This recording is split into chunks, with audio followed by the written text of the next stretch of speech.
पृथ्वी पे जीवन के शुरुआती दिनों में जीव एक ट्यूब जैसे दिखते थे। खाना एक तरफ से अंदर जाता था और दूसरी तरफ से बाहर आता था। खाना मिलना तुक्के वाली बात थी, पर जब खाना मिलता ट्यूब कुछ और दिन खाना ढूंढने के लिए जिंदा रह जाती थी। और जो ट्यूब ज्यादा दिन जी जाती थी फिर वो खुद एक से दो हो जाती थी। जब जनसंख्या बढ़ी तो खाने के लिए कंपटीशन भी बढ़ा और कुछ ट्यूब्स ने देखने की क्षमता विकसित कर ली कि तुक्के की बजाय खाना खुद से खोज सकें। फिर देखते ही देखते ट्यूब्स के पैर भी आ गए कि वो खाने की ओर जा सकें और फिर हाथ भी, ताकि खाना उठा के मुंह में डाल सकें। जब ट्यूब सिंपल थी तो उसके लिए एक से दो हो जाना भी सिंपल था। अब दो ट्यूब्स मिलके एक ट्यूब बनाने लगी।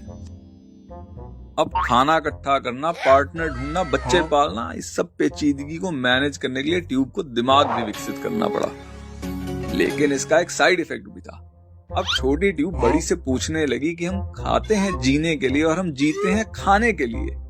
आखिर इस चक्र का पॉइंट क्या है? जवाब तो इसका बड़ी ट्यूब के पास भी नहीं था, पर उन्होंने इतना कह दिया कि देखो, ज्यादा दिमाग मत लड़ाओ, जो चलता आया है उसे चलाओ, खाओ, कमाओ, एक से दो हो और फिर दो से चार हो जाओ। खाना कमाने, पार्टनर ढूंढने, बच्चे पालने में कुछ समय के लिए तो ट्यूब्स का ध्यान इस सवाल से हट जाता था, पर बड़े होते होते जिंदगी का एक खोखलापन फिर से उन्हें खाने दौड़ता। तो ट्यूब्स ने कहा कि अगर हम पैसे से और रिश्तों से इस खोखलेपन को नहीं भर सकते तो हम खा खा के इसको भर देंगे। पर चाहे खाना हो या मौज करना, अंततः हम उससे बोर हो जाते हैं, तो ये भी तरकीब काम कुछ करती नहीं।